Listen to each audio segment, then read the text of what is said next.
하나님 말씀은 신약성경 에베소서 3장 10절에서 12절까지입니다. 신약성경 312쪽입니다. 우리 같이 에베소서 3장 10절부터 12절까지 함께 읽겠습니다. 이는 이제 교회로 말미암아 하늘에 있는 통치자들과 권세들에게 하나님의 각종 지혜를 알게 하려 하심이니 곧 영원부터 우리 주 그리스도 예수 안에서 예정하신 뜻대로 하신 것이라. 우리가 그 안에서 그를 믿음으로 말미암아 담대함과 확신을 가지고 하나님께 나아감을 얻느니라. 아멘. 하나님의 각종 지혜라고 하는 제목으로 말씀의 은혜를 나누고자 합니다. 본문은 이제 7절부터 시작 쭉 이어지는 내용입니다. 7절에서 그러니까 바울 사도께서 복음의 일꾼이 되도록 하였던 그 은혜, 사실은 우리들에게 적용을 하면 여러분들이 그리스도인이 되게 하신 그 은혜 같은 거거든요.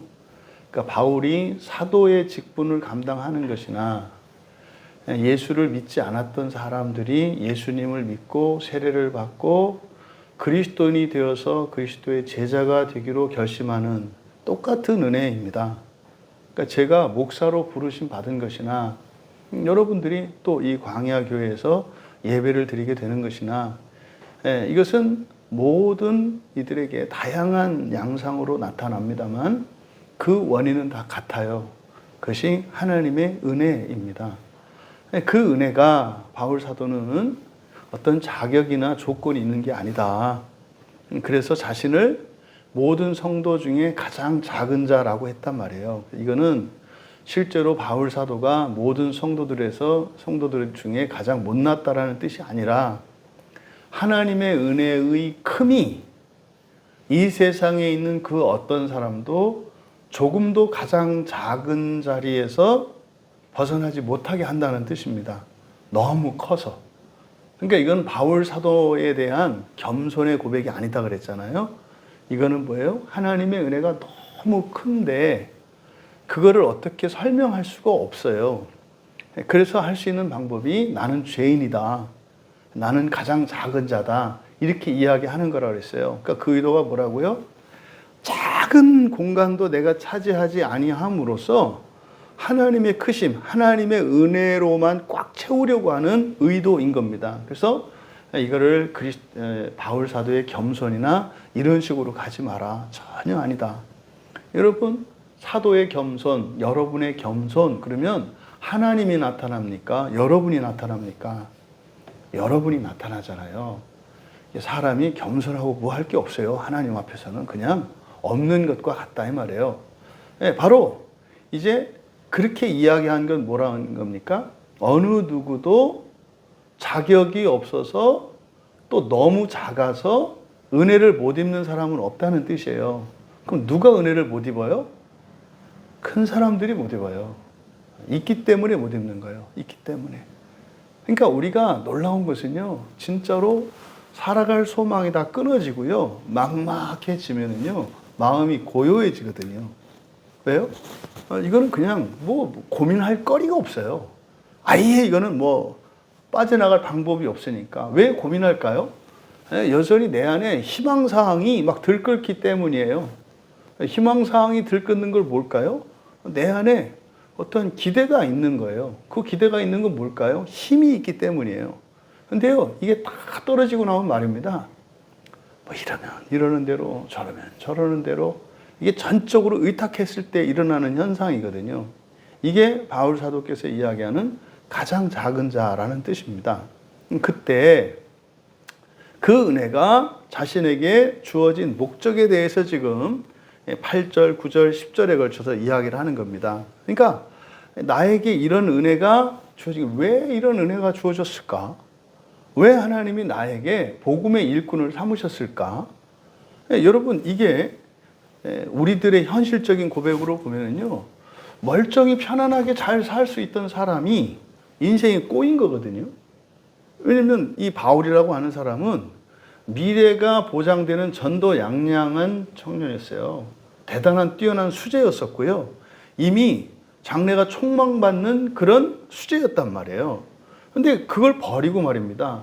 동족으로부터도 따돌림 당하고 심지어는 그럼 이 사람이 그리스도인이 되어서 바울과 예수님으로부터 뭐 사도로 이렇게 기름 부음 받았다고 얘기하는데 그걸 인정하는 사람이 없어요. 그러니까요, 바울 사도는 기독교인들에게도 왠지 좀 소원한 감이 있고 또 원래 자기가 있던 유대교인들에게도 이거 완전히 이단이 돼버린 거예요. 그러니까요, 인생이야 이렇게 인생 망친 사람이 없는 거예요. 이도 저도 아닌 겁니다. 차라리 여기라도 왔으면 사도들이나 교회 안에서라도 인정을 받으면 뭐 좀 위로가 되지 않겠습니까? 근데 이도 저도 없어요. 그러니까 바울 사도는 어떻게 보면 인간적으로 철저하게 고독한 인생을 살았던 사람이거든요. 근데 이거는 설명할 필요 없지 않아요? 왜냐면 우리 절대로 그런 거 안 할 거잖아요. 안 할 거잖아요. 그 복음의 일꾼 되니까 어떻게 해요? 그동안 누리던 영예와 그런 안정과 이 모든 것도 잃어버렸죠? 심지어는 그쪽에 가서도 인정도 받지 못하죠? 그런 복음의 일꾼을 누가 되려고 하겠습니까? 이렇게 구구절절 설명할 필요가 없어요. 왜요? 그렇게 될 마음 없거든요. 그러니까 여기서 말씀이 걸리는 거예요. 그러니까 지금 그걸 설명하는 건데 바울은 그런데요, 역발상이잖아요. 일반적으로 사람들은 원하지 않는 그것을 이 사람은 뭐 엄청나게 큰 무엇처럼 여기고 있어요. 여러분, 이 바울 사도가 바보일까요? 그렇지 않아요. 여러분, 지금 이 자리에 있는 우리가 바보들입니까? 그렇지 않다니까요. 그렇지 않다니까요. 이유가 있다니까요. 확실한 이유가 있다니까요. 그게요, 과거에 자신이 누렸던 모든 것을 없는 것 같이 여길 만큼 크고 영광스럽고 가치 있는 것이라니까요. 뭐가? 복음의 일꾼이. 그러면 나를 어떻게 하나님이 이렇게 영광스럽게 하셨을까? 그 첫 번째 목적이 뭡니까? 측량할 수 없는 그리스도의 풍성함을 전파하는 거래요. 측량할 수 없는 그리스도의 풍성함. 이게 민족들에게 이게 뭘까요? 그냥 한마디로 얘기하면 구원이라는 것이 유대인들에게만 있는 게 아니라 누구에게 있다? 모두에게 있다 이 말이에요. 유대 민족에게만 있는 게 아니라 모든 민족들에게 있다 이 말이에요. 그걸 뭐라고 했습니까? 측량할 수 없다고 그런 거예요. 측량한다는 것은 뭡니까? 사람이 어떤 기준을 가지고 재는 거죠. 우리들이 사용하는 도량형들, 길이든 무게든 이런 모든 도량 기준이 있잖아요. 1kg, 1m 뭐 하는 1분 1초 하는 기준이 있잖아요. 그러니까 측량할 수 없다는 것은 그런 모든 기준은 뭡니까? 제한하는 거거든요. 그러니까 그게 없다는 뜻이에요. 측량할 수 없다고 하는 것은. 그러니까 아무 기준도 없는 그리스도의 풍성함. 이게 잘 이해가 되지 않는 거예요. 그러면 당장 어떤 일이 일어나요? 그래서 여러분, 모든 사람이 부활한대요. 모든 사람을 구원한대요. 그럼 딱 들은 얘기가 뭐예요? 그럼 교회 안 나와도 되겠네. 그러니까 그 점에 있어서는 맞아요. 그럼 내가 교회 안 다니고 예배 안 드리고 그렇게 해도 내가 이 다음에 부활한다고? 그 한 가지 질문에 대해서만큼은 뭐예요? 네라고요. 네. 근데 그게 어떤 의미인지 모르잖아요. 우리가 부활한다고 할 때 부활은 그냥 저절로 되는 게 아니고 반드시 거기에는 나의 전인격적인 참여가 있어야 돼요. 전인격적인 참여가 있어야 한다는 것은 지성적으로 그것이 선하다, 그것이 유익하다 하는 판단이 내려져야 되고요. 지성적으로. 그러니까 여러분들이 오늘 여기 나오시잖아요. 그럼 여러분들이 지성적으로 판단을 내리신 거예요. 오늘 교회에 가는 것과 가지 않는 것 사이에서 가는 게 더 낫다라고 하는 지성적 판단을 내리신 거예요. 그러니까 순식간에 일어난 거지만, 그리고 여러분의 감성이 뭐예요? 여기 나오는 거를 좋아하신 거예요. 좋아하신 거라고요. 거기에다가 여러분이 뜻을 세운 거죠. 그러니까 이게 전인격적인 행위란 말이에요. 이렇게 교회에 나오는 게. 근데 문제가 뭐라고요? 이 거짓 감정이라는 놈이 내가 옳은 일이어서 유익한 일이어서 하고 좋아서 하는 일이었고 내가 뜻을 세웠는데 싫어한다고요.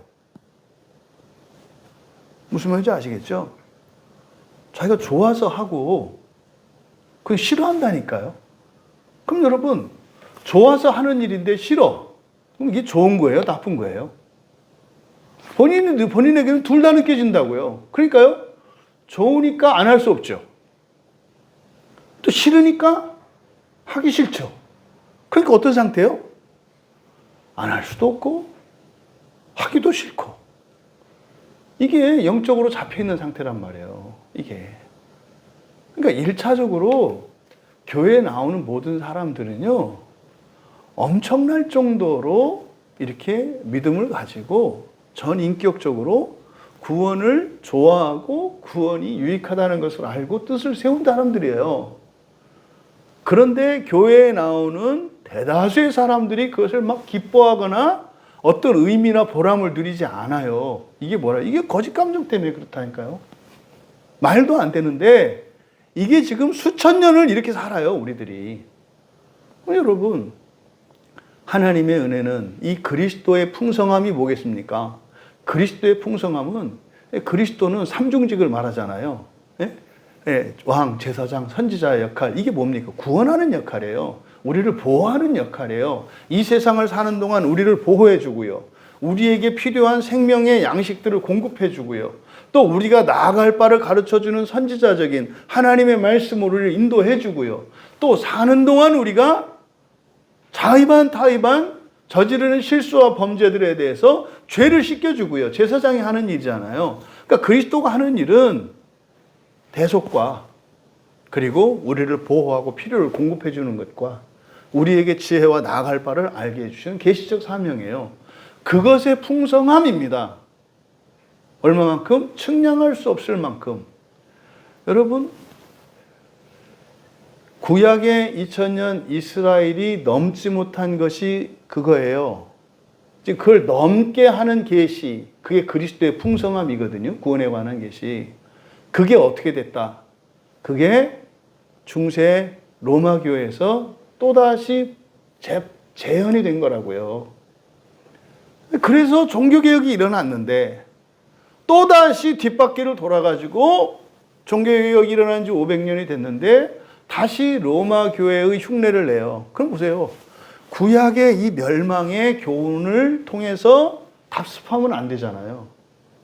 그런데 예수 그리스도께서 그 한계를 뛰어넘도록 측량할 수 없는 그리스도의 풍성함을 십자가에서 보여주셨고, 그래서 구원을 예수 그리스도 안에서 모든 이들을 구원하시는 놀라운 그 구원의 신비 풍성함을 드러내셨고, 사도들이 그것을 전파한단 말이에요.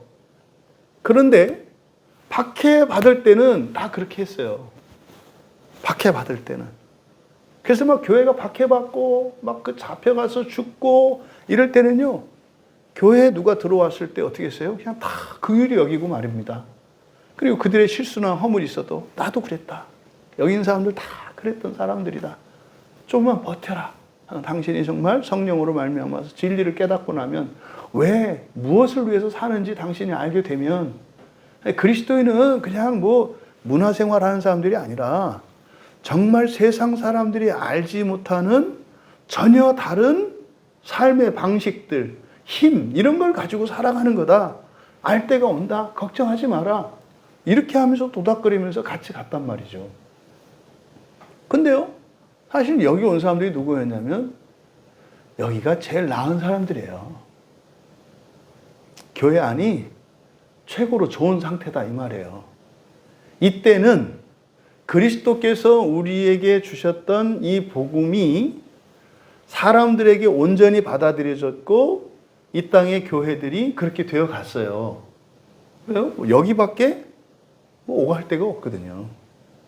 근데 문제는 이제 이 기독교가 합법화되어지고 심지어는 이게 세속화되면서 잘 먹고 잘 살게 돼요. 그러니까 점점 이 교회 바깥에서의 삶이 자유로워지고 풍요로워지고, 그러니까 내가 가장 행복하고 가장 편안하고 가장 안전한 데가 교회였거든요.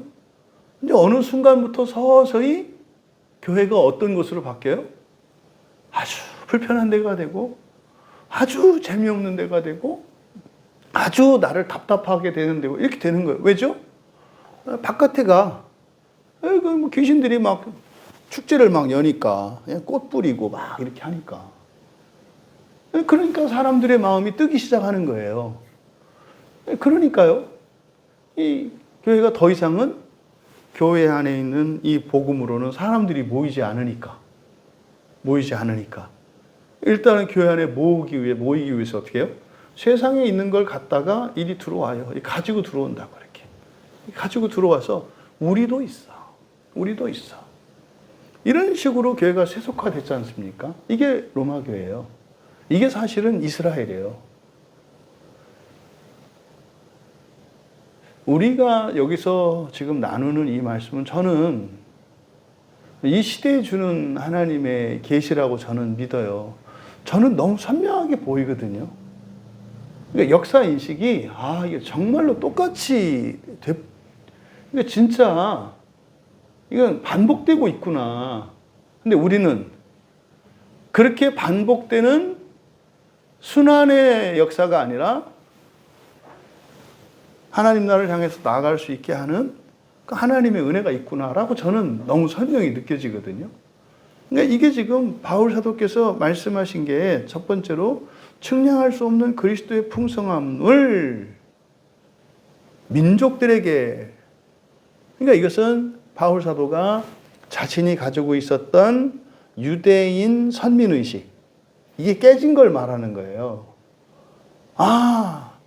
제사장 뭐 이런 게 아니라 모두 베드로 사도가 너희들이 왕족 제사장이다 그러잖아요. 왕족 제사장이다. 같은 맥락에서 이야기를 하는 거거든요. 신분의 차이가 없구나. 재산의 차이 이런 게 없구나. 그런데 지금 첫 번째로 제시한 것은 민족적 배타성이 깨진 거예요. 민족적 경계가 깨진 거예요. 그게 이제 첫 번째 목적. 이런 거였구나. 두 번째가 뭐였어요? 창조하신 하나님 안에 감추어져 있던 신비의 경륜이 모두 드러나도록. 무슨 말입니까? 하나님의 구원의 계시가 드러나요. 근데요, 모든 성경에 똑같이 다 드러나 있지 않아요. 조금씩. 이걸 뭐래요? 그래서 시대들로부터 감추어져 있다 그랬잖아요. 어디에? 하나님 안에. 그러니까 한꺼번에 하나님이 이 진리를 다 주시는 게 아니라 어떻게 해요? 조금씩 주신다는 거예요. 그러니까 이거는 우리들 사람의 성장 과정을 보시면 되잖아요. 어렸을 때 아이들에게 젖을 먹이고 이유식을 먹이고 조금 뭐 이 아이가 음식을 나는 뭐 이 세상 맛있는 우유 다 먹어봤어. 그래봤자 그거는 맛있는 음식에 뭐 100만 분의 1도 안 되잖아요. 나는 뭐 다 먹어봤다고 막 이렇게 과신하는 어떤 아기가 있다고 생각해 보세요. 쥐가 무슨 고기 맛을 알겠으며, 그 만난 뭡니까? 요리사들이 만드는 이런, 그걸 알겠어요? 모르겠지. 미원 맛도 모르잖아, 쉽게 얘기해서. 근데 마치 다 아는 것처럼. 근데요, 좀 커보니까 어떻게 해요? 그 우유는 맛있는 게 아니더라고. 그래도 음식은 이유식이 돼. 뭐지, 이렇게 하는 거 아니에요? 이런 식으로 하나님의 계시가 구약 성경에서부터 요한계시록에까지 점점 이렇게 드러나는 거예요. 그래서 사람들이 처음 예수를 믿고 교회 왔을 때 똑같은 설교를 듣는데요, 받아들이는 은혜와 계시의 질과 수준이 다 달라요. 여기서 설교를 들을 때 어떤 분들은 우유를 받아 마시는 분들이 있고, 어떤 분들은 뭐 생식하는 분들도 있고, 어떤 분은 스테이크 쓰시는 분들도 있고, 다 다르단 말이에요. 계시가 그래요, 계시가. 그러니까 시간적으로도, 그러니까 역사적으로도 하나님의 계시는 점점 풍성하게 드러나는 거예요. 이거를 시대들로부터 하나님 안에 감추어졌던 그 하나님의 경륜이라고 얘기하는 거예요. 이걸 신비라고 그랬잖아요. 그래서요, 아는 사람은 뒤에 처음에 흐릿하게 나타난 그것을 보고도 알 수가 있어요. 그러니까 그리스도인들은요, 이 사람이 제대로 된 신앙을 갖고 있는 사람이냐 아니냐, 뭐 이렇게 하면, 하나님의 구원의 계시를 얼마나 아느냐, 이거는요, 구약 성경을 해석하는 거 보면 알아요. 구약 성경 해석하는 걸 보면. 물론 신약 성경도 구약적으로 이제 설명을 해야 되겠습니다만 구약 성경을 해석하는 걸 보면 알아요. 제가 이렇게 이거 뭐죠 개인적인 겁니다. 예를 들어서 이제 뭐 좋은 책을 쓰시고 훌륭하고 뭐 이런 분들 있고 이제 강의 잘하고 이런 분들이 있으면 저는 강의는 별로 신뢰하지 않거든요. 왜냐면 강의는 책 보고 그냥 준비하는 거니까 그거는 강의를 잘하는 사람들은 그거는 그 하는 법을 아는 것뿐이에요. 중요한 건 설교예요, 설교. 정말로 감동적이고 막 은혜로운 강의를 해요. 저는 그 강의는 믿지 않거든요. 저는 설교를 믿어요, 설교를. 그럼 설교를 찾는다고요. 그러면요, 이 사람이 강의한 내용이 정말로 자기 것인지 아닌지, 다시 말해서 약장사인지 아니면 자기의 신앙을 고백한 건지 설교를 보면 알아요. 설교를 들어보면 나와요. 설교를 들어보면 설교는 성경을 해석해야 되거든요. 뭐 기본적으로 본문을 뭐 해석해야 되겠고 그 다음에 해석한 본문을 가지고 거기에 영적인 의미들을 드러내야 되거든요. 그때 다 나와요.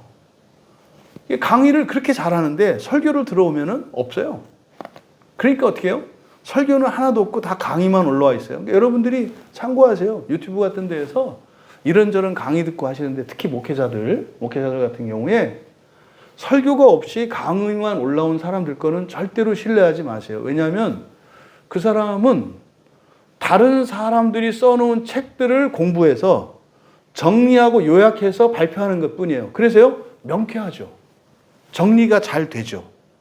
근데 그게요, 생명의 어떤 역사는 안 일어나요. 설교예요, 설교. 우리를 바꿀 수 있는 거는요, 설교밖에 없어요. 왜냐하면 설교를 하면 말입니다. 목회자가 가지고 있는 탁월함도 나타납니다만 목회자가 가지고 있는 연약함도 드러나요, 설교에는. 그럼 그 자리가 뭘까요? 성령이 역사하는 자리예요. 근데 강의는요, 딱 정리가 되어서 안 나타나거든요. 그러니까 마치 그냥 뭡니까? 식당 같은 데 가면은 뭐 이렇게 먹지 못하는 플라스틱으로 이렇게 만들어져 있는 모형 음식물들 있잖아요. 음식들 이렇게 메뉴 해놓은 그런 것과 같은 거예요. 설교를 들으셔야 돼요, 설교. 그러니까 설교가 진짜예요, 설교가. 그래서 지금 우리가 새벽에 지금 저도 너무 놀래고 있거든요. 진짜로 너무 놀래고 있거든요. 왜냐면 다르게 보여요. 이걸 왜 몰라요? 물론 뭐 이렇게 그런 원문추회하거나 꼼꼼히 그렇게 하진 않았죠. 근데요, 너무 다른 거예요, 성경이. 진짜 이렇구나. 그러니까 지금 어쨌든 본문으로 돌아와서 지금 여기서 말씀하시려고 하는 그게 뭡니까? 시대가 흐름에 따라서 시간적으로, 개인적으로 이런 구원의 계시라고 하는 것은, 또 구원의 경륜이라고 하는 것은 뭡니까? 하나님이 계획하시고 행하시고 그리고 또 지켜주시고 하는 이 모든 것을 경륜이라고 해요. 그러면 여기 이렇게 이제 우리가 앉아 있는데요, 우리 개인적으로, 개별적으로 한 사람 한 사람에 대한 하나님의 계획이 있어요. 네, 우리들 한 사람 한 사람을 향한 하나님의 계획이 다 있다고요. 근데 그 계획 안에는 운명론 아니라 그랬죠? 거기에는 우리에게 선택권이 있어요. 근데 전체적으로 하나님 어떻게 하신다고요? 시작과 끝은 하나님이 정해놓으셨어요. 이걸 뭐라고 한다? 작정이라고 한다 그랬어요. 이거는 이미 결정된 거예요. 그러니까 소망이라는 게 뭐라고 그랬습니까? 미래에 되어진 것 그랬잖아요. 그러니까 소망은 개별적인 사건들이에요. 근데 이 소망의 총체가 작정이거든요. 그러니까 우리에게 이미 결정되어진 겁니다. 그런데 시작과 끝은 하나님이 결정해 놓으셨어요. 그런데 이 시작에서 끝까지 시간과 공간, 우리는 공간 속에서 시간과 공간을 통과해서 여기를 가요. 끝까지. 이때 일어나는 것들이 사건들이죠. 그게 여러분이 지금까지 살면서 겪었던 우여곡절 여러 가지 사건들이에요. 그러면 이 사건들은 말입니다, 예정이 되어 있어요. 예정이 되어 있다는 것은 여러분이 어떤 선택을 하느냐에 따라서 이 작정에, 확정되어진 이 작정에 이르기 위해서 어떻게 여러분들을 인도하실 것인지 정해놓으신 거예요. 그러니까 이 예정은 뭡니까? 여러분의 선택에 따른 하나님의 계획이에요. 그러니까 여러분이 오늘 교회를 올 거냐? 여러분 교회 나오셨잖아요. 안 나오신 것과 오늘 나오신 것은요, 인생이 바뀐 거예요. 달라요. 이 얘기는 뭐 오늘 안 나왔으면 뭐 죽었는데 오늘 와서 살았다는 얘기냐? 이런 얘기가 아니라 매 순간순간 사건마다 여러분들이 선택했을 때마다 하나님이 예정해 놓으신 게 달라요. 이걸 성경에서 뭐라 그래요? 축복과 저주라 그래요. 그러니까 미래는 여러분들이 염려하시는 게 아니에요. 그리스도인들은. 그리스도인은 미래를 염려하는 게 아니에요. 뭐 하는 거예요? 선택을 고민하는 거예요. 선택을. 그러니까 여러분이 미래를 선택하시는 거지. 미래가 여러분을 불안하게 만든, 그리스도인은 그런 거예요. 그리스도인은. 그런데 너무나 많은 그리스도인들이 여전히 미래를 두려워하고 있어요. 그러니까 진짜로요, 몰라요. 예수를 믿는 게 뭔지, 성령이 우리의 내주 안에 있다는 게 뭔지, 구원의 길을 살아가는 게 뭔지를 몰라요. 그럼 여러분, 각자에 대한 선택권을 하나님이 주셔서 이걸 자유의지라고 하잖아요. 그거 오케이예요. 뭘 해도 괜찮단 말이에요. 이렇게도 되고 저렇게 해도 돼요. 이제 뒤에 나오는 담대함이라는 게 그런 거거든요. 그러면 그때마다 우리가 예를 들어서 잘못된 선택을 해요. 그러면 목적지를 향해서 다른 방향으로 가요. 근데 반드시 목적지로 가야 돼요. 그러면 다른 방향으로 가고 있는 사람에게 어떤 일이 일어나야 돼요? 이게 잘못됐다는 걸 깨달아야 되잖아요. 그대로 가기 싫어야 되잖아요. 그렇잖아요. 이게 저주란 말이에요. 이게 환란이란 말이에요. 이대로 살면 안 됐구나. 안 되겠구나. 근데 이제 마귀는 그때 속삭이는 거예요. 인내해. 인내는 연단을 낳고. 이래가지고. 그러니까 참아야 할 때 참게 하는 게 아니라 참으면 안 되는 때 참고, 참아야 할 때 안 참고. 이게 거짓 감정이, 이게 마귀가 역사하는 방식이란 말이에요. 그래서 이 예정을 통해서 우리들이 이런 시행착오를 거치면서, 그러니까 여러분들이 틀리면 어떻게 할까? 염려 안 하셔도 돼. 주의를 하시되, 틀리면 어떡하지? 걱정하지 마셔라. 틀리면 좀 고생 좀 하겠지. 그리고 깨닫고 고쳐지겠지. 그러면 틀리는 게 중요한 게 아니에요. 내가 틀릴 수 있는 사람이라는 게 중요한 거예요. 그러니까 틀리느냐 안 틀리냐가 중요한 게 아니라 내가 뭐예요? 바른 선택을 할 수 있는 사람이 되어 가야 돼요. 초점이. 근데 사람들은 그냥 안 틀리려고만 해. 어렵지 않으려고만 해. 그냥 편하려고, 좋아지려고만 해. 그게 중요한 게 아니에요. 그거는 뭐 일도 아니지. 내가 점점점 의로운 사람은 뭡니까? 완전한 사람으로 되어가는 게 중요하다니까요. 그래서 주의해서 선택을 해라. 왜? 그 선택의 결과는 분명히 축복과 저주니까. 영광과 수치가 있다 이 말이에요. 분명히. 하지만 결과적으로는 어떻게 해요? 합력하여 선을 이룬다는 게 그래요. 내가 바른 선택을 한 것과 틀린 선택한 것, 합력하여, 이런 뜻이에요. 합력은 협동이 아니에요. 좋은 것과 나쁜 것, 잘한 것과 잘못한 것을 합해서 좋게 하신다 이 말이에요. 이거 하나 갖고 세계적으로 뜬 사람이 헤겔이라는 사람이에요. 합력하여 선을 이룬다. 이게 헤겔의 변증법이에요. 정반합. 보세요. 로마서 8장 28절 이거 하나를 가지고 그냥 세계적인 인물이 됐잖아요. 성경 한 구절 갖고. 그게 합력하여 선을 이룬다는 뜻이에요. 그래서 정반합. 그랬더니 이제 또 토인비라고 하는 역사학자가 또 그걸 또 살짝 역사학자니까 인류의 역사는 도전과 응전입니다. 같은 말이에요. 뭘 도전했다가 거기서 실패를 하고 그러면 어떤 일이 생기면 또 그걸 극복하면서 역사가 발전한다. 똑같은 얘기예요. 똑같은 얘기. 그러니까 이거는 상식이에요. 이제 상식. 웬만큼 있는 사람들은. 근데 교회 안에 있는 사람들이, 이 예수를 믿는 사람들이 여전히 그냥 양 같아. 양 같다는 것은 결코 순하고 깨끗하고 이런 거 아닌 거 아시죠? 한 치 앞도 못 내다보고 그저 낭떠러지 몰려 그냥 가는 대로 몰려다녀. 그래서 막 몰려 다 떨어져서 죽고, 막 뭐 그런 거죠. 여러분, 그리스도인이 되었을 때 구약의 역사로 보면은 무엇과 같다? 노예의 상태에서 벗어나 자유를 얻은 상태란 말이에요. 자유라고 하는 것은요, 선을 행할 수 있는 자유를 말하거든요. 거기에는 뭐가 전제되어 있을까요? 실수할 수 있는 자유도 전제되어 있는 거예요. 우리는 온전하지 않기 때문에 실수할 수 있다니까요. 괜찮다고요. 그래서 주의는 하되 두려워하지 마라.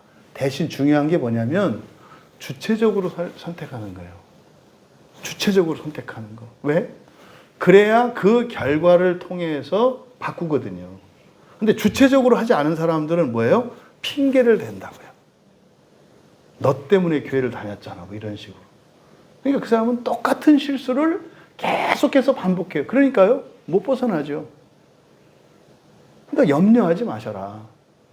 이와 같이 선택에 따라서는 책임이 있어요. 자기의 책임이. 그런데 그래서 잘못 실수한 그것 때문에 하나님이 바른 길로 나올 수 있도록 어렵게 하시고 힘들게 하신다고. 이게 저주라는 말이에요. 저주는 뭡니까? 선택을 잘못한 이들이 잘못된 선택임을 깨닫고 돌이킬 수 있도록 하시는 하나님의 은혜의 행동이에요. 그러니까 저주는 부모가 자식의 종아리를 치고 꾸중하는 것과 같은 거예요. 성경에요, 나쁜 거 하나도 없어요. 막 진멸하고, 이것도 다 구원하시기 위한 하나님의 사랑의 행동이라니까요. 지옥? 여기서요, 버릴 거 하나도 없어요. 지옥도 버릴 게 아니라니까요. 이와 같이 하나님께서 작정한 속에서 우리의 선택에 따른 이 결과들을 예정해 놓으셨어요. 이걸 쭉 따라가거든요. 이게 하나님의 경륜이에요. 근데 그 경륜이 어떻다? 시대에 따라서, 사람에 따라서, 상황에 따라서 점점 드러나게 된다 이 말이에요. 이게 두 번째 목적입니다. 그래서 그게 모두 드러나도록 이제는. 그러니까요, 이제는 더 이상 하나님의 계시가 감추어진 게 없어요. 무슨 말입니까? 성경 안에 다 있다는 뜻이에요. 조심할 것은 교회에서 특히 목회자들이 많이 하는 실수, 그리고 굉장히 위험한 거짓말이 있어요. 해 아래 새 것이 없다는 말이에요. 성경 계시가 다 드러났을까요? 계시는 요 안에 다 들어있어요. 근데 말입니다, 성경을 다 아는 사람은 없어요. 성경을 다 아는 사람이 없다고요. 그래서 그 전도자가 이야기한 해 아래 새 것이 없다라고 하는 것은 이 세상에 있는 것을 말하는 거예요. 이 세상에 있는 것. 하나님의 나라는요. 하나님의 나라에 있는 것은 하나도 새로워지지 않는 게 없어요. 이 세상은 하나도 새 것이 없어요. 다 닦아가지고 재활용해서 쓰는 거예요. 자동차가 옛날에는 없었고 지금 있잖아요. 새 거라고 하잖아요. 그렇지 않아요. 약간만 바꿔놓은 거예요. 말 대신 엔진을 얹혀놨고, 네 발 대신 네 바퀴를 달아놨고, 뭐 그거예요, 여러분. 원리적으로는 같은 거예요. 뭡니까? 나는 힘 안 들이고 그냥 가는 거잖아요. 근데요, 하나님 나라에 속한 것은요, 날로 새로워져요. 날로 새로워져요. 그래서 그런 얘기 하지 마셔라. 그래서 제발 누군가가 해 아래 새 것이 없다 그러면 성경 어디에 있나요? 이렇게 물어보세요. 이게 전도서에 나오는 말인데 그 말은 그래서 우리가 하나님 나라만을 소망으로 살아가야 된다는 이야기잖아요. 그래서 우리는 성경에서 이 땅의 지식이나 지혜를 구할 게 아니라 하늘의 지혜, 하나님의 지혜를 구해야 된다는 얘기잖아요. 그래서요, 성경을 읽고 또 읽고 읽고 또 읽고 연구하고 연구하고 기도하고 그게 우리가 지성적으로 알 수 있는 게 있고 성령께서 보여주셔야 보이는 게 있단 말이에요. 그런 거죠. 여러분, 바로 이 두 번째 목적. 이제는 성경 안에 다 구원의 계시가 드러났는데 성경 안에 있는 구원의 계시를 우리들이 다 이해했다고 할 수가 없다고요. 근데 지금 바울 사도께서 말씀하시는 요 시대에 바울 사도의 이때의 사도의 관점은 뭐가 있다고 그랬어요? 민족적 차별성, 민족적 한계라고 그랬어요. 유대인과 안 유대인으로 나누고 유대인은 특별하다고 하는 이 선민의식 이게 지금 넘지 못했던 거예요. 이때 당시에 사람들이 요거를 넘으려고 하는 거예요. 그러면 이걸 이 시대 우리들에게 오면은 이게 뭘로 재판이 되고 있어요? 교회로 재판되고 있어요. 이스라엘 백성들은 유대인 이랬고요. 혈통으로. 예? 로마 가톨릭 교회는 교황 이랬고요. 지금은 목사 이렇게 얘기한다. 똑같다 이 말이에요. 똑같다 이 말이에요. 우리 장로교에서 우리 교단이 장로교 무슨 측이죠? 합동이잖아요. 합동. 그래서 교회 이렇게 보시면 어떤 교회는 우리나라 한반도처럼 이렇게 해가지고 우리나라 국기에다가 십자가 이렇게 쫙 해놓은 그게 이제 통합이라고 해요. 우리는 이제 합동. 그래서 이제 십자가 주변으로 해서 이렇게 책처럼 초록색과 파란색으로 이렇게 네 개로 이렇게 네모로 이렇게 나뉘어 있거든요. 성경책과 십자가를 형상화한 거예요. 합동과 통합이 장로교, 우리나라 합동과 통합이 결정적으로 이렇게 분열이 되게 된 원인이 뭐냐면 그 WCC라고 하는 교회 통합 운동이에요. 그래서 우리는 뭐 교회 통합 운동에 참여할 수 없다. 왜 자꾸 교단이 나뉠까요? 지금 그 얘기 하는 거예요. 바울 사도가 그때 당시에 민족주의의 한계를 뛰어넘지 못했던 그것. 그러니까 이미 예배소서에서 그 얘기를 하는 거거든요. 하나님의 그리스도의 그 풍성함은 측량할 수 없는 거야. 무한한 거야. 그런 거 인간의 경계, 신분, 민족, 재산, 혈통, 종교 이거 다 없애. 그리스도 안에서는. 이 얘기를 지금 하는 거다 이 말이에요. 그게 2000년이 지난 지금도 극복되지 않고 있는 걸 봐요. 그리고 이제 10절에서 말씀하는 겁니다. 10절에서 이는 교회로 말미암아 밑줄을 치세요. 엄청난 얘기입니다. 교회로 말미암아. 그러니까 교회를 통해. 네? 교회를 통해. 디아라고 하는 전치사이니까 이건 말미암아라고도 합니다만 통하여. 제가 여기서 저 문을 나가려면 여기 지나가야 되잖아요. 여기 디아란 말이에요. 디아.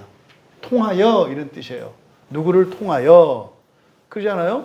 뭐 예를 들어서 어떤 사람을 만나려면 그 사람을 아는 누군가를 통해야 되잖아요. 여기 디아란 말이에요. 디아. 그러니까 교회를 통하여. 교회를 통하여 하늘에 있는 통치자들과 권세들에게 누구에게요? 밑줄을 치세요. 누구에게요? 하늘에 있는 통치자들과 권세들에게 무엇을? 하나님의 각종 지혜를 교회를 통해서 하늘에 있는 통치자와 권세들에게 하나님의 각종 지혜를 알게 하려 하심이니 이건 또 하나의 목적. 자신이 이렇게 민족들에게 그리스도의 풍성함, 측량할 수 없는 그 그리스도의 풍성함을 전하고 또 하나님 안에 감추어져 있던 또 과거의 역사 속에서는 아직 드러나지 않았던 그 신비의 경륜을 이제 모두 드러내기 위해서 내가 부름받았구나. 그럼 보세요. 사도는 어떻게 해요? 아무도 하지 않았던 이야기를 하겠죠. 왜?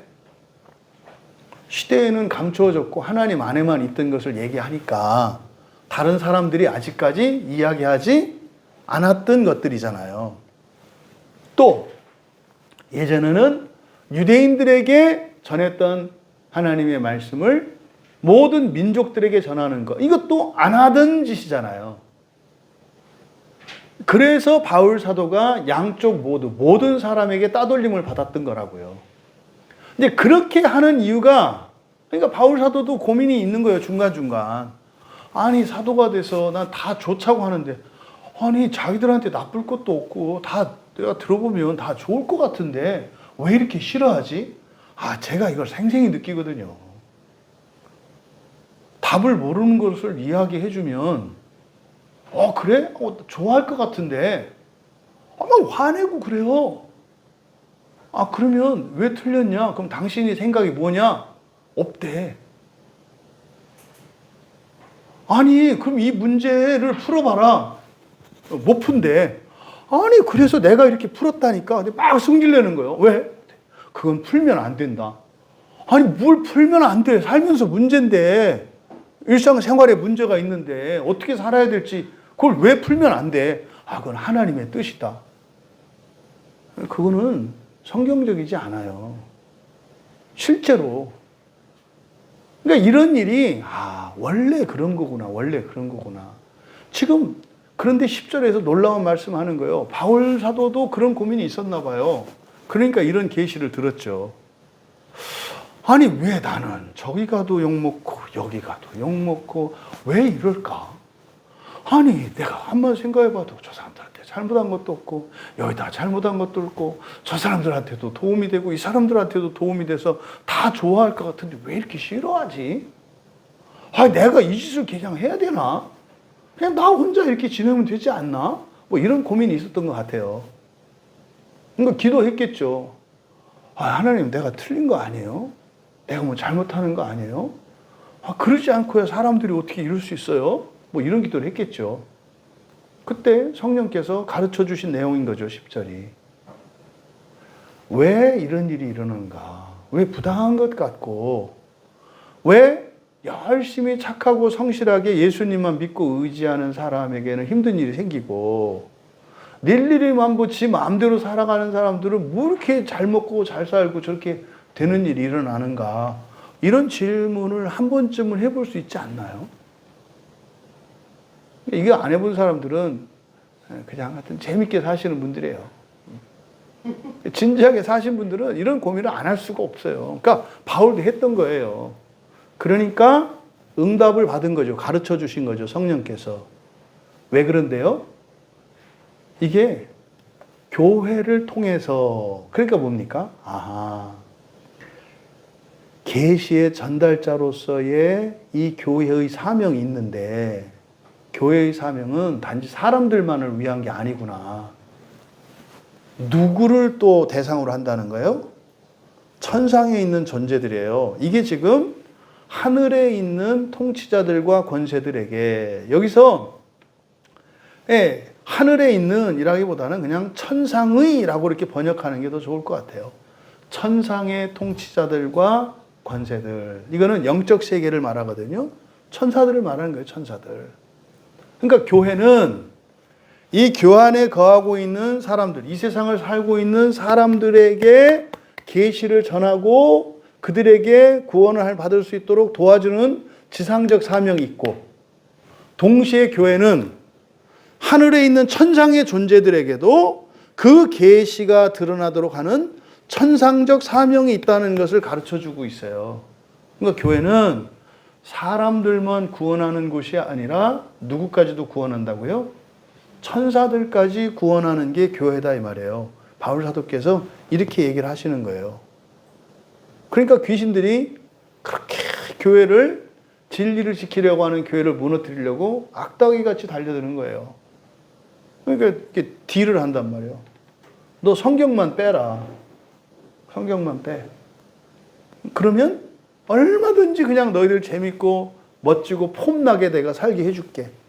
성경만 빼.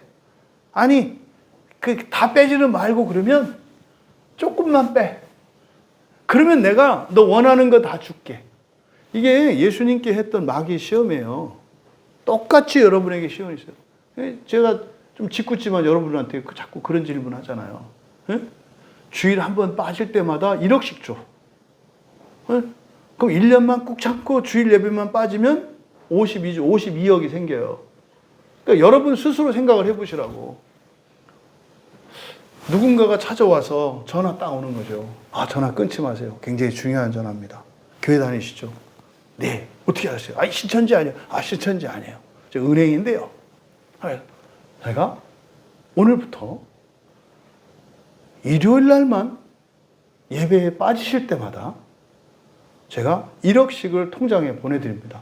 아, 사기 아니야? 그래서 계좌번호를 알려드리면 제가 일단 맛보기로 1,000만 원을 오늘 보여드려요. 아, 보이스피싱 아니야? 그럴 때 얼른 알려줘요. 비밀번호 안 알려주면 되니까. 알려줬더니 1,000만 원이 딸콩 들어온 거예요.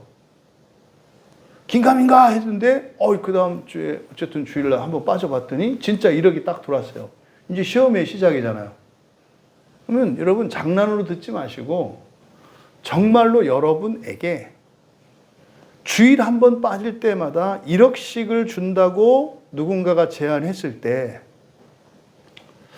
여러분 마음이 어떻겠는가를 생각해 보시라고요. 그래서 제가 그거에 대한 부적을 쓴 게 뭡니까? 교회 오면 더 준다. 그죠?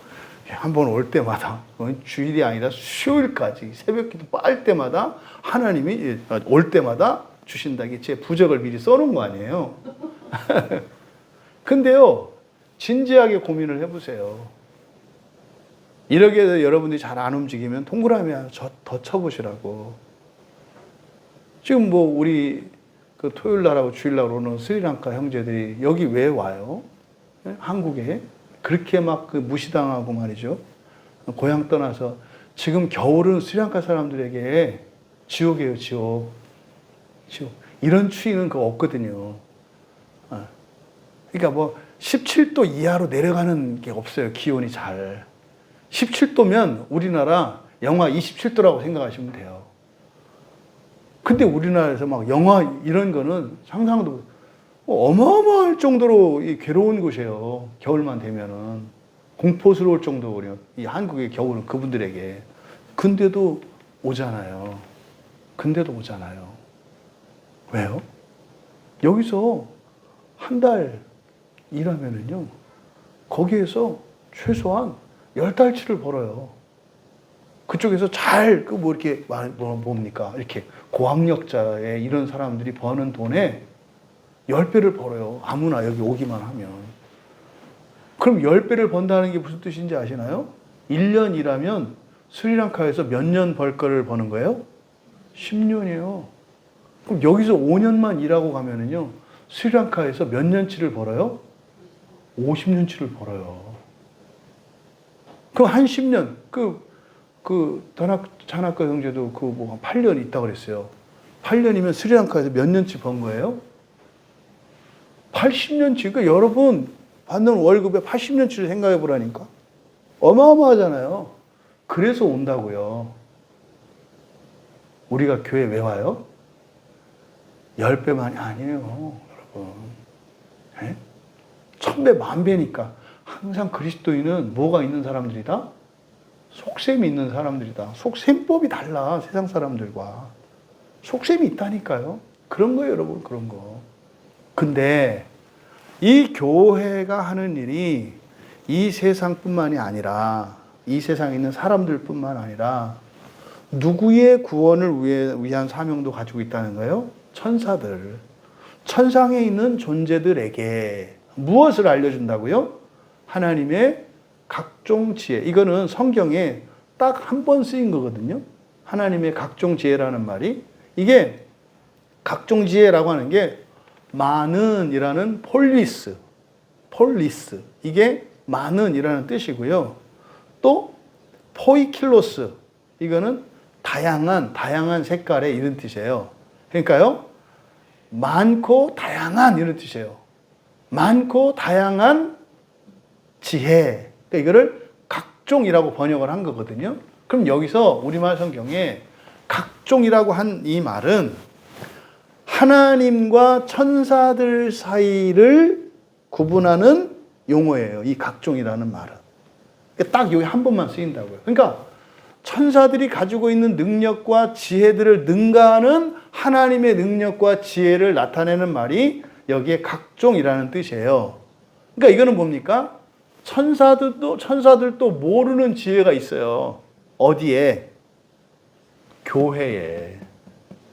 그래서 교회를 통하여 천상의 존재들에게 하나님의 각종 지혜를 알려지게 했다 이 말이에요. 그럼 여러분, 교회에서 하는 말이 천사들도 알아듣지 못하는데 사람들이 다 알아듣겠어요? 당연히 알아듣지 못하지. 교회에서는 여러분이 알아듣는 게 신기한 거고 은혜인 거예요. 진리를 말한다면. 근데 여러분이 뭐 누구나 이렇게 다 듣기 쉽고 다 그래요?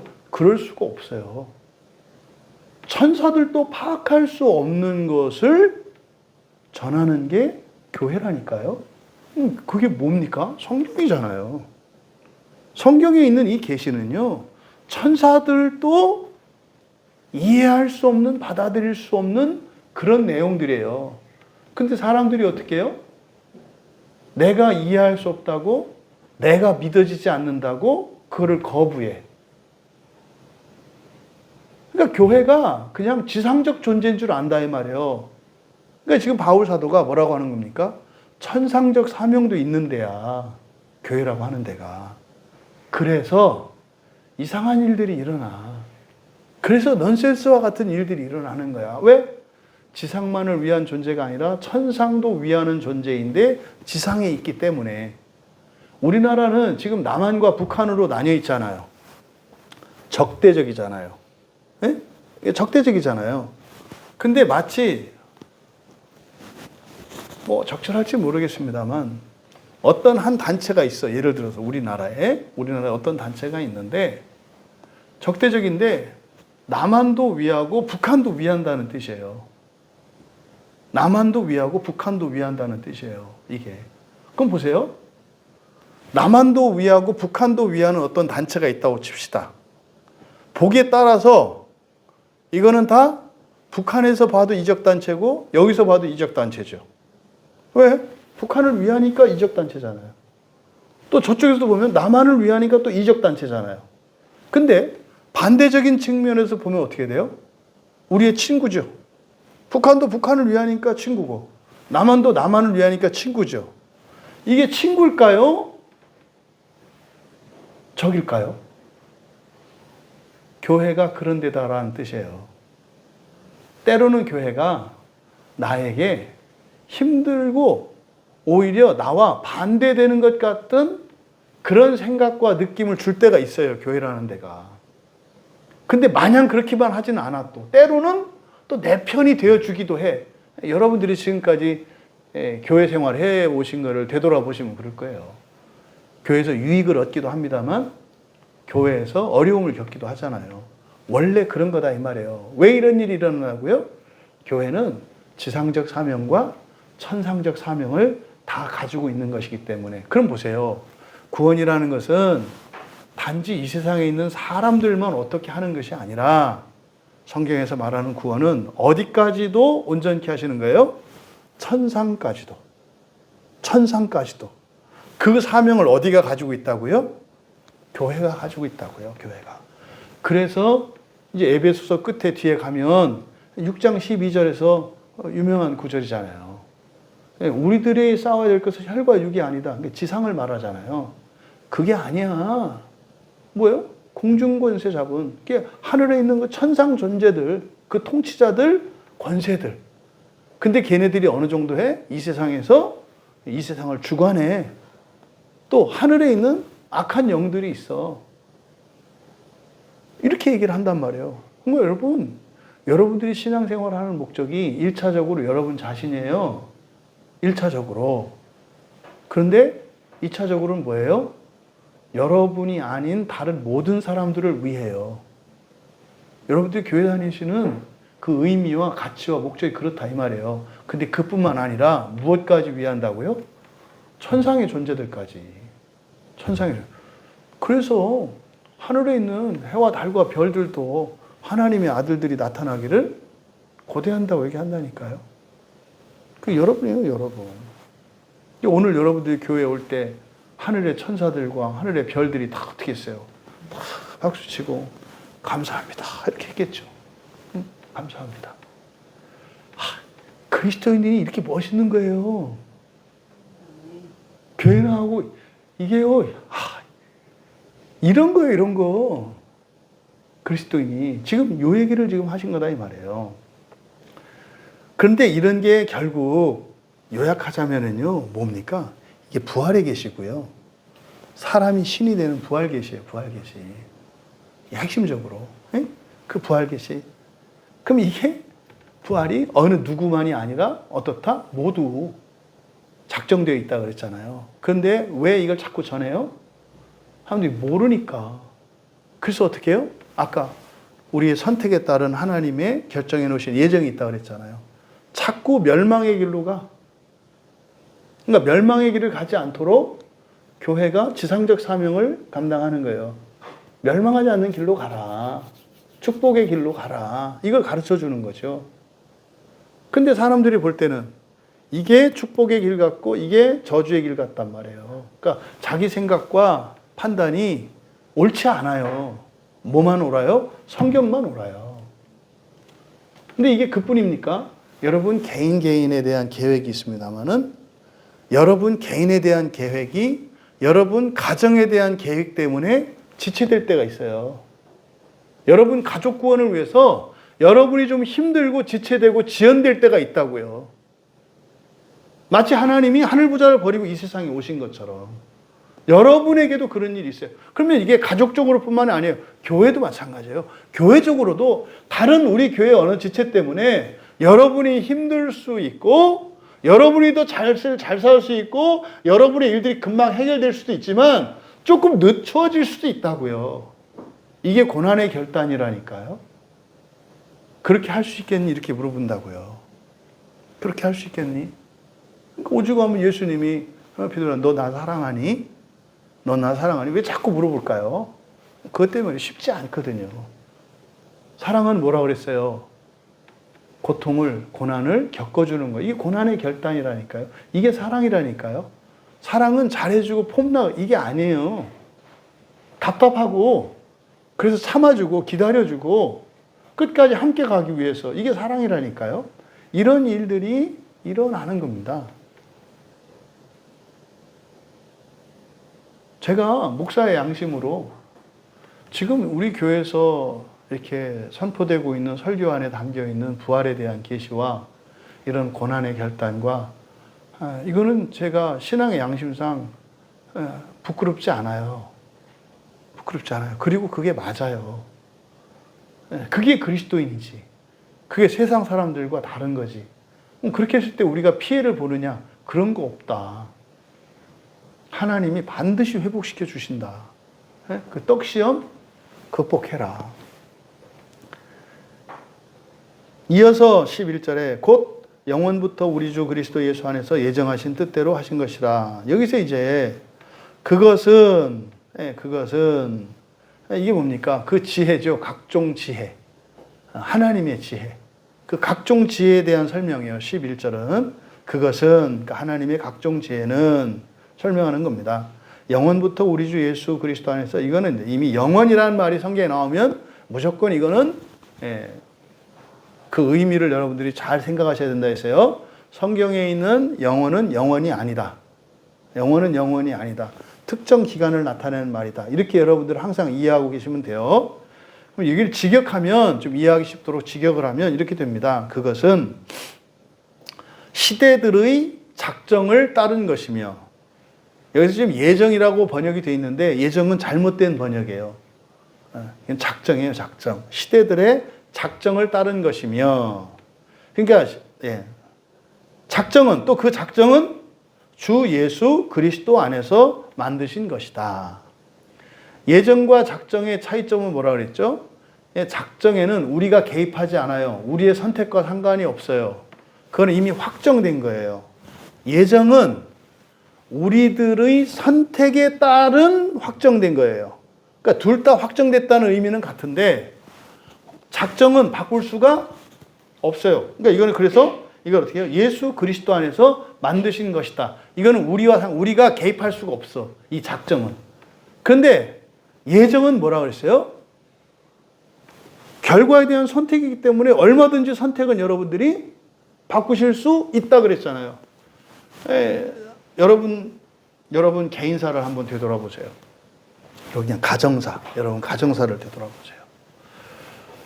지금 현재 여러분의 가정이 모든 가족이 신앙생활을 다 하고 있고 모든 가족이 그렇게 특별한 어려움이 없어.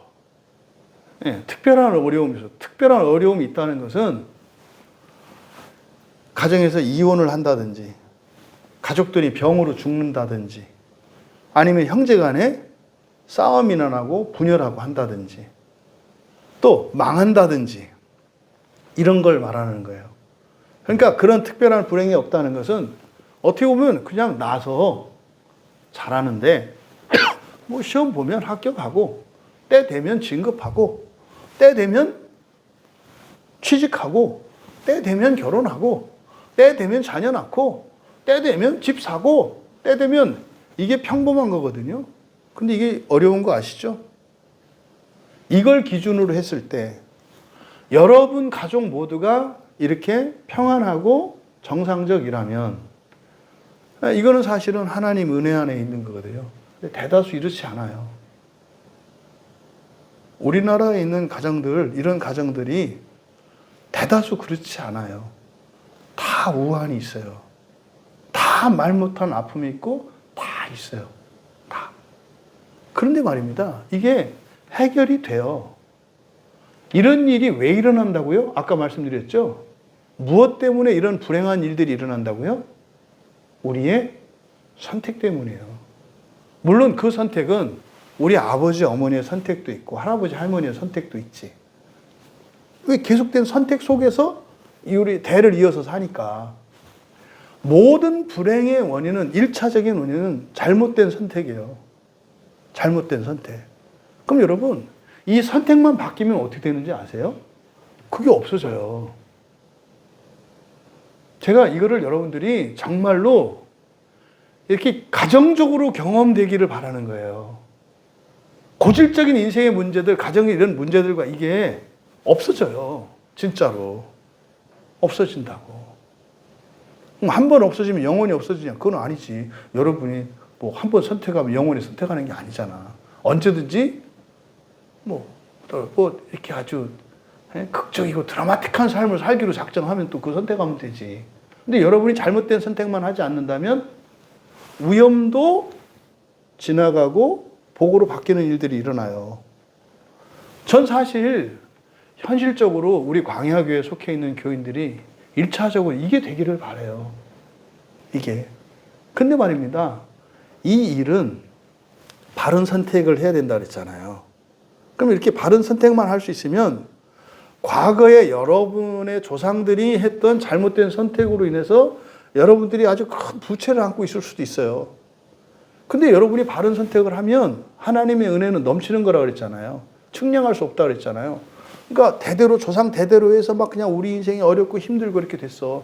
근데 여러분이 예수를 믿고 여러분이 지금 바른 선택을 했어. 대박 날 수 있어요, 이렇게. 여러분이 가문의 이제 인물이 되는 거예요, 이렇게. 이렇게 될 수 있다니까요. 이게 되기를 바래요. 근데 문제는 말입니다. 바른 선택만 하면 되잖아요, 그러니까. 바른 선택만 하면 여러분의 과거, 여러분 집안의 우울하고 불행한 일들 다 바꿀 수 있어요. 이거 봐. 팔자 고친다 이 말이에요. 여러분 이 세상 어떤 점쟁이 찾아가 보세요. 한번 오늘 닦아서 부적 한 장만 쓰면 완전히 팔자 고쳐주는 점쟁이가 있나? 없어요. 한 달 있다 다시 가야 돼요. 최소한 1년에 한 번 정초 때는 꼭 와야 되고 한 번으로 바꿔주는 건 없어요. 근데요 여러분 이 진리만 알면 정말 여러분 패가망신 집안이었어도 기사회생할 수 있다니까요. 그럼요. 여러분만 선택하시면 돼요. 여러분만. 다른 사람이 하더라도 이게 크니까. 네? 축복이 크거든요, 저주보다. 저주는 끼껏해야 부모의 죄로 인해서 자식들에게 3대, 4대예요. 근데요, 여러분의 바른 선택으로는 1000대예요.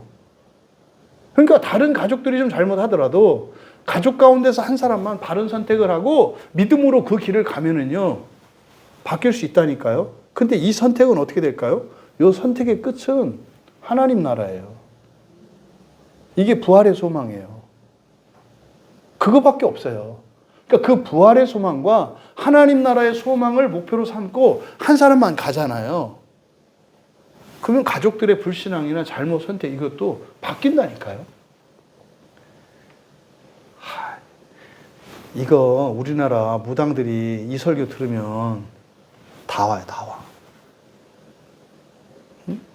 만이산 어디가 신받고 귀신 큰 곳 안 하고 다 온다니까, 진짜로. 그럼 그 사람들 그때부터 인생 풀리는 거예요. 점 보는 게 너무 쉬워. 뻔해. 너 지난주 성경 안 읽었지? 딱 나오는 거예요. 그래서 설교 녹취 2번 하고 딱. 그럼 또 와요, 또 막. 못했습니다. 그리고 이제 몰래 변장하고 교회 와서 예배 드리고 하겠지. 응? 이게 지금 제가 농담 비슷하게 말했습니다만 이게 안타까워서 하는 얘기예요.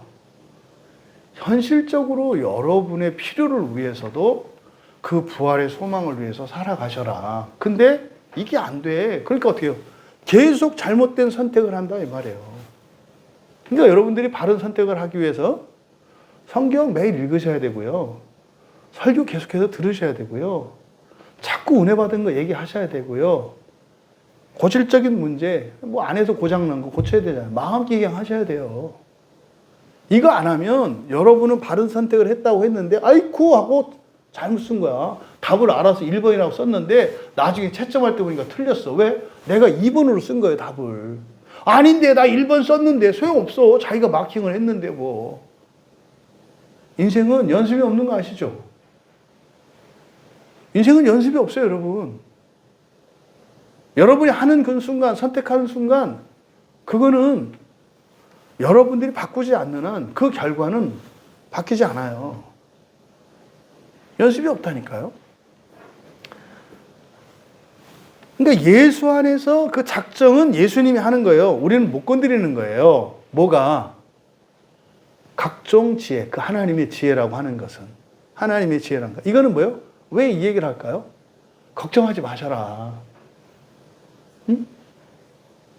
흔히 세상 사람들이 말하는 구원 못 받을까봐, 부활 못 할까봐. 이거는 우리 걱정의 영역이 아니라는 거예요. 이걸 작정이라고 한다 이 말이에요. 그건 예수 안에서 예수님이 해놓으신 거라 어느도 못 받고, 너희들이 걱정하는 거는, 그리고 너희들이 마음속에 되는 거는 저주받은 인생을 살다가 부활하는, 그래서 지옥까지 가는 그런 인생을 걱정해야지. 받을까 안 받을까 그건 걱정하지 말라니까. 근데 얼마나 많은 사람들이 구원 받았나 안 받았나, 받을까요 말까요, 뭐하게. 그 구원이 뭔데. 그러니까 진짜 미워요. 거짓말하는 사람들이. 그러니까 교인들로 하여금 진짜 더 잘 살 수 있고, 더 편하게 살 수 있고, 더 멋있게 살 수 있고, 영광스럽고 아름답고 선하게 살 수 있는데 성경을 잘못 알고 있어서 자꾸 오히려 인생을 힘들게 살아가는 일들이 일어나요. 이렇게 제가 이 마귀는 내가 새끼라는 말을 꼭 붙인단 말이에요. 이 마귀 새끼, 이 더러운 새끼. 진짜로. 왜냐하면 우리들이 살면서 겪는 아픔과 어려움이 얼마나 큰지 아니까. 그러니까 이 더러운 놈이라고밖에 할 수 없는, 어떤 욕도 전 못 찾아 이렇게 생각해 봤는데 뭐한 놈. 더러운 놈이 딱 맞더라고, 저한테는. 또 성경에서는 이렇게 더러운 귀신이라고 얘기를 하니까. 성경적으로. 더러운 놈. 여러분, 이 작정이라고, 지금 우리말 성경에 예정이라고 된 게 요거 하나 정리하고 가세요. 프로테시스거든요. 프로테시스. 근데 1장 11절에 가보세요. 1장 11절에도 예정이 나오죠. 그쵸? 1장 11절에도. 그러니까 1장 11절에 있는 게 예정이에요. 그래서 저도 이것 때문에 되게 고민을 했거든요. 왜냐하면 성경에서 번역을 막 뒤죽박죽으로 해놔서 이게 프로홀이죠. 프로홀이죠. 요게 예정하다라고 번역을 해야 돼요. 예정이라고. 예정하다. 그리고 티템이죠. 네, 프로테시스. 이거는 작정이라고 해야 돼요. 그러면 프로테시스 작정. 프로홀이죠. 예정하다. 그러면은요, 예정과 작정의 차이는 뭐라 그랬어요? 작정은 하늘이 두 쪽이나도 바뀌지 않는 거예요. 예정은 내가 맘먹기에 따라 달라지는 거예요. 그래서 하나님의 뜻이 두 가지가 있다고 그랬죠. 바뀌는 뜻이 있고 안 바뀌는 뜻이 있다고 그랬죠. 바뀌는 뜻이 분례라고 그랬죠. 분례. 그래서 이 분례와 일체하고 연관되는 게 분례가 안 바뀌는 거라고. 제가 바뀐다고 그랬어요? 저는 사람이라 바뀌기도 해요. 분례는 안 바뀌는 거예요. 분례가 절대로 안 바뀌는 거예요. 이게 여기에 나와 있는 프로테시스하고 통하는 개념이에요. 정해진 거기 때문에. 이게 분례. 그래서 성경에서 하나님의 뜻이라고 할 때 이 분례는 안 바뀌어요. 그러니까 분례는 여러분들이 기도해도 안 바뀌어요. 이런 거죠. 하나님, 나 하나님 아들 안 할래요. 나 하나님 아들 삼재. 이거는 안 바뀌어요. 그냥 내가 태어나기 전부터 하나님이 정해놨어요. 이걸 작정이라고 한단 말이에요. 이게 분례예요, 분례. 그래서 여러분이 기도해야 될 일은 바뀔 수 있는 걸 기도해야 되잖아요. 그게 뭐예요? 하나님이 바꿔주실 수 있는 게 텔레마예요. 이 텔레마라고 하는 것은 여러분들이 참 원하면 허락해 주시기도 해요. 어렵고 힘든 거라 할지라도. 하나님이 알려주셔. 야, 너 그렇게 하면 그거 너한테 도움이 안 되는데. 근데 또 이게 배우기를 잘못 배워서 또 소나무 뽑을 때까지 기도한다네. 그래도 일단 제가 책임질 테니까 뭐 좋은지 안 좋은지 일단 해주세요. 막 하네. 그러면 하나님이요, 바꿔주실 수도 있어요. 이게 텔레마예요, 텔레마. 근데 텔레마, 그러니까 바꿔주신다라고 할 때 거기에는 뭐가 있어요? 절대적인 작정 안에서 텔레마가 있는 거예요. 그렇게 한다 하더라도 끊어지거나 완전히 망하거나 이런 건 없어. 그러니까 참 네가 몸으로 겪어봐야 알겠다면 그래 그럼 한번 겪어봐 이런 거죠. 그래서 텔레마의 첨단이 어디 가는 거예요? 지옥 가는 거예요. 텔레마의 첨단. 그러니까 지옥은 있어요. 근데 지옥 가는 거는 누가 가는 거예요? 하나님이 가게 하시는 게 아니라 내가 가는 거예요. 내가. 이 세상의 멸망도 마찬가지예요, 여러분. 여러분들이 성경 말씀 따라 살아가잖아요. 망하지 않을 수 있어요. 제 얘기가 아니라 성경의 약속이에요. 성경의 약속. 망하지 않을 수 있어요. 능력이 안 되는데도 할 수 있어요. 이게 성경의 약속이에요. 네가 나와 함께 한다면 내가 너와 함께 할게. 네가 내 말에만 순종한다면 내가 너에게 모든 것을 줄게. 이게 성경의 약속이란 말이에요. 그러니까 그리스도인들이 첫 번째로 해야 되는 것은 하나님의 나에게 약속한 것인지 무엇인지를 아는 거예요. 그래서 위험에 대한 경고 이것도 아셔야 되고 또 복에 대한 약속 이것도 아셔야 되는 거잖아요. 그리고 순종하면 되는데 이때 순종은 절대적 순종이 아니라니까요. 객관적 순종이 아니라니까요. 주관적이고 상대적인 순종이라니까요. 여러분의 수준에서 여러분이 아는 한에서 가면 된다니까요. 그러니까 성경만 여러분이 손 놓지 않고 여러분이 설교만 놓지 않는다면 그리고 그것을 따라 살아가기로 한다면 여러분 인생 진짜로 걱정할 필요 없어요. 진짜 그런 거라니까요. 그래서 우리가 예수 믿고 교회 다니고 수요일에 이렇게 나오는 거예요. 이거를 저는 증명하고 싶다고요. 이 시대에. 너무 이 그리스도인들이 힘들게 살아가는 게 너무 화나요. 너무 화나. 이때 화는 사랑이 넘치는 거니까 거룩한 화야. 괜찮아. 이렇게 막 미움과 증오로 나는 화가 아니니까. 그렇게 되기를 바라요, 여러분. 그러니까 이 작정과 예정 정리하고 가시라는 거예요. 여기 지금 예정이라고 번역. 이건 정말 치명적인 이 예정과 작정에 대한 번역은 정말 치명적인 오역이에요. 이게 굉장히 잘못되는 거거든요. 이 단어가, 이 프로테시스가요, 왜 다윗이 가가지고 성전에 있는 진설병을 먹었잖아요. 그때 그 진설병 할 때 진설이라는 말로 번역돼요. 이게 신약성경에서 마태복음 12장 4절, 마가복음 2장 26절, 그리고 누가복음 6장 4절에 그 진설병 할 때 진설된 떡, 진설, 그게 사용돼요. 그러니까 그건 이미 놓여져 있는 거죠. 요게 그래서 작정이라고 말씀을 드린 거예요. 그래서 예정이나 작정이나 우리말로는 비슷한데 성경적인 의미는 다르다. 예정은 축복과 저주를 말하는 거예요. 축복과 저주. 작정은 절대로 안 바뀌는 걸 말해요. 여러분들이 이 광야교회를 안 나올 수도 있잖아요. 그 예정일까요? 교회 나와 지금. 이거 예정일까요? 작정일까요? 그 예정이에요. 내일부터라도 안 나올 수 있잖아요. 그런데 하나님에게서는 여러분이 떨어지지 않아. 여러분은 하나님을 믿어. 그러니까 하나님이 여러분을 믿어. 이거는 예정일까요? 작정일까요? 작정이에요. 근데 여러분이 하나님을 믿는 건 예정일까요? 작정일까요? 확실히 예정이지. 이따 끝나고 가서부터 안 믿을 알 수도 있거든. 그러니까 작정과 예정이 왜 이렇게 되는지. 그러면 이 예정의 불완전성이 작정의 확정성과 이렇게 확장되어 가는 거예요. 이 예정과 작정이 나중에는 어떻게 되겠어요? 일치하겠죠.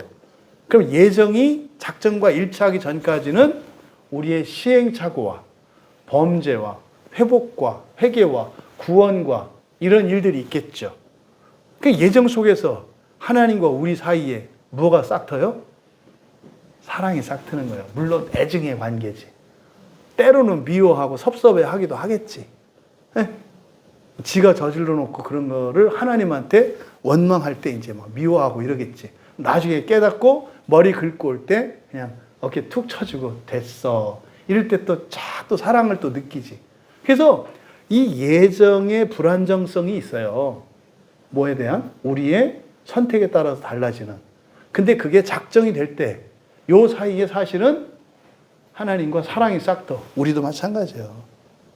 그런 과정을 통해서 우리가 서로를 신뢰하고 서로를 기대하고 서로를 사랑하게 되는 거예요. 이게 예정과 작정의 신비입니다. 진짜 이런 얘기를 할 때마다 제 옛날에 집사 때는 진짜 막 궁금해가지고 막 몰랐던 건데 여러분들 날로 먹는 것 같아가지고 참 진짜 어쨌든 이게 작정과 예정의 교리예요. 근데 그게 예수께서 만드신 거다. 확정된 거다 이 말이에요. 어느 누구도 건드릴 수 없다는 거예요. 여러분 구원 받을까? 이런 거 제발 그거 하지 마. 그건 진짜 무식한 사람들이 하는 거예요. 믿음 없는 사람들이 아니라 무지한 사람들이 무지한 사람들이.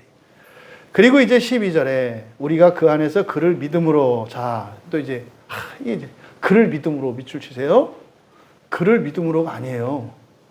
그의 믿음으로예요. 그리스도의 믿음으로 말미암아예요. 그러니까 우리의 믿음으로 말미암으니까 우리의 믿음은 예정이잖아요. 그러니까 확정될 수가 없죠. 불확실하잖아요. 그러니까 불안할 수밖에 없죠. 근데 작정은 확정된 거잖아요. 우리의 믿음은 예정이고요. 그리스도의 믿음은 작정이에요. 그러니까 작정을 예정으로 바꾸어 놓으니 답이 안 나오는 거예요. 하여튼 여러분들은 한 10년에서 20년 먼저 들으신다고 생각하시면 돼요. 제가 볼 땐 그래요. 지금 우리 교회에서 하는 설교는요, 아주 대중적인 설교거든요. 아주 대중적이고 아주 일반적인 설교인데 지금은 그렇게 되지 않을 뿐이에요. 다 이렇게 설교할 거예요. 다. 성경에 이렇게 써 있으니까. 지금 신학적으로 답을 찾지 못하고 논쟁이 되고 싸우고 하는 이유가 다 이런 것 때문에 그래요. 몇 가지 때문에. 그리스도를 믿음이 아니라 그리스도의 믿음으로 말미암아 확신이에요. 여기는 번역을 새로 해야 됩니다. 우리가 그 안에서 괄호를 치세요. 그를 믿음으로 말미암아 괄호 치시고 확신도 괄호 치세요. 그래서 우리가 그 안에서 담대함과 하나님께 나아감을 얻었다. 이렇게 해서요. 우리가 그 안에서 담대함과 하나님께 나아감을 얻었다. 그의 믿음으로 말미암은 확신 안에서 말이다. 이렇게 되는 거예요. 우리가 그 안에서, 그는 예수님이에요. 우리가 그 안에서 담대함과 나아감을 얻었다. 얻었어요. 결과예요. 결과. 얻었어요. 이게 작정이라고 그랬죠. 여러분 중에 부활하지 않는 사람은 아무도 없어요. 구원받지 못하는 사람 아무도 없어요. 이 얘기 듣고 따질 사람 있으면 다 오라 그래요. 다 오라 그래요. 자기도 그 대답을 못 해가지고 지금 헤매고 있거든요. 그러니까 얻었어요. 얻었다고. 그러니까 담대함과 나아감을 얻었다. 근데 어떻게 얻었느냐? 그의 믿음으로 말미암은 확실성이죠. 그의 믿음으로 말미암은. 예수 그리스도의 믿음은 변함이 있을까요? 없을까요? 없어요. 불완전한 게 있을까요? 없을까요? 없어요. 흠이나 뭐가 있을까요? 없을까요? 없어요.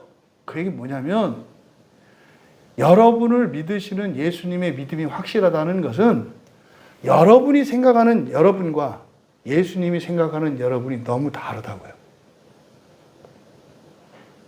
예수님이 생각하는 여러분과 여러분이 생각하는 여러분이 너무 다르다고요. 예수님은 여러분을 신부로 삼으실 만큼 완전하대요. 근데 여러분은 겸손하셔서 주님 저는 그 정도는 아니고, 이게 고집이에요. 예수님이 그렇다면 그런 줄 알 것이지. 저는 그런 게 못돼서. 그럼 예수님이 틀렸다는 얘기요? 또 아니라네. 그럼 그 얘기 왜 하는데? 그러게요. 그러니까 이게 자기 말도 아니야. 여러분 안에 있는 잠재력은요, 여러분 안에 있는 거룩함은요, 여러분 안에 있는 아름다움은요, 여러분 안에 있는 사랑은요, 가히 측량할 수가 없어요. 가히 측량할 수가 없어요. 근데 여러분 안에 있는 죄성이 그거를 눌러요. 이런저런 이유로. 마귀가 그걸 송사해요. 그건 아니지 않은가? 이렇게. 네가 어떻게 예수를 닮아? 말도 안 되지 않는가? 지금 12절에서 그래서 못을 박는 거예요. 그의 믿음으로 말미암은 확신 안에서예요. 그의 확실한 믿음은 어디에서 입증됐다고요? 십자가에서. 죽으셨잖아요. 내기한 거예요, 마귀랑. 제 김찬재가 지금은 그렇게 만만해 보이고 허점도 많고 그런데 네가 무릎 꿇게 될 거야. 에이, 예수님 말이 되는 소리 하십니까? 응? 쟤는 아니죠. 그래? 나는 믿어. 얼마만큼이요? 나도 못 믿는데 예수님이 믿는다는 게 좀 이해가 안 되나요? 안 되네요. 내가 죄를 위해서 죽어줄게. 십자가는 그리스도의 사랑만 나타내는 것이 아니라 우리에 대한 절대적인 믿음까지 나타내는 거예요. 여기서 담대함, 밑줄 치시고요. 담대함, 모든 말을 할 수 있는 자유, 이렇게 바꾸세요. 담대함이 담력 좋고 겁이 없는 거 이런 거 아니에요. 뻔뻔하고 막 이런 거 아니고요. 여기서 담대함이라고 번역한 이 단어가 파레시아라는 말인데 어떤 말이든지 할 수 있는 것을 말해요. 이 담대함을 가지고 있는 사람들이 교회 안에서 어떻게 살아갈까요? 나눔에 참여해요. 나눔에 참여한다고. 나눔에 참여해서 자기의 속 얘기들을 다 해요. 여기서 말하는 담대함은 그걸 말하는 거예요. 여러분, 사람이 지옥을 마지막 심판에 갔을 때 왼쪽은 지옥, 오른쪽은 낙원이에요. 예수님이 이렇게 안 한다 그랬죠? 여러분이 그냥 간다 그랬죠? 그럼 지옥 가는 사람들은 왜 가는 거예요? 말 못할 비밀이 있어요. 그리고 자기가 결정을 내려요. 그래서 이렇게 가요. 그럼 낙원 가는 사람들은 어떻게 한다는 거예요? 주님, 제가 이 죄를 아직 극복 못하고 죽었어요. 이렇게 얘기한다고요. 내가 용서해 줄게. 이렇게 한다니까요. 여러분, 마음에 있는 비밀이 여러분의 대부분의 병의 육체의 질병의 원인인 거 아시나요? 여러분, 이 마음에 꺼내지 못하는 이 말이 여러분 육체와 정신을 갉아먹는 모든 이 질병의 원인이에요. 여기서 담대함은 이걸 말하는 겁니다. 이 말은 자기 말이에요. 그 있지도 않은 상상 속에서 만들어내는 이런 뭐 이렇게 거짓 감정이 만들어내는 거짓 생각들 말고 진실된 자기 생각을 말할 수 있는 거, 이게 담대함이에요. 그러면요, 잘한 것은 잘한 대로, 못한 것은 못한 것대로 말하는 걸 말해요. 그래서 담대함과 그 다음 나아감이라고 하는 게 이게 허락을 받고 앞에 나아가는 걸 말해요. 구약에서 에스더 왕비가 왕 앞에 나가잖아요. 그때 왕이 허락을 해줘야 되잖아요. 근데 허락받지 않고 나가요.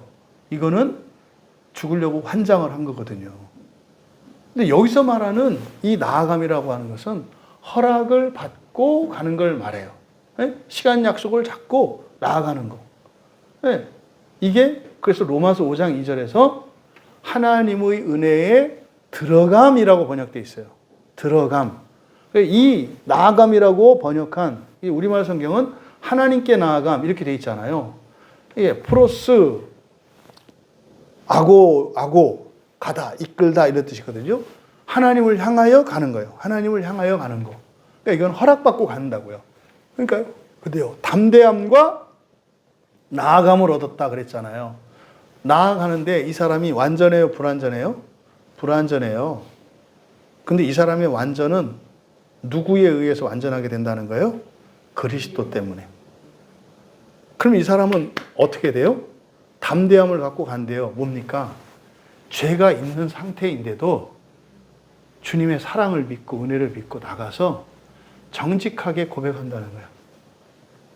하나님, 제가 예수님을 믿고 인생을 산다고 살았고 어쨌든 목사님한테 설교를 들어서 지옥도 갈 수 있다는 얘기도 들었고 또 심판받지 않고 또 하나님 나라에 낙원에 들어갈 수 있다고 하는 것을 들었는데 예수 그리스도께서 나를 절대적으로 믿어주셔서 십자가에 죽어주셨고 어쨌든 저는 저대로 설교를 듣고 성경을 읽으면서 또 기도하면서 하나님의 은혜를 구하면서 정말 거룩하게 살려고 노력을 했는데 사실은 기껏해서 살아봐야 요거예요, 주님. 요게 담대함이에요. 그걸 들고 나가는 거예요. 불안하지 않은 거예요. 왜요? 그리스도의 보증이 있기 때문에. 어느 누구도 담대함 없이 나아가서 심판에 통과할 자는 없어요. 어느 누구도. 우리는 예수 그리스도 안에서만 담대함을 얻는 거예요. 예수 그리스도 안에서 하나님 앞으로 나아가는 거예요. 여러분, 여기서 우리는 누굽니까? 모두예요, 모두. 그런데 그걸 안 돼. 자꾸 보세요. 이런 사람 저런 사람 자격 조건을 자꾸 얘기를 하고 이러잖아. 있죠. 근데 자격 조건이 아니에요. 예수 그리스도 안에서 그 확신을 가지고 그 확신으로 담대함과 그리고 하나님 앞으로 나아감을 얻는 거예요. 이것이 하나님의 지혜입니다.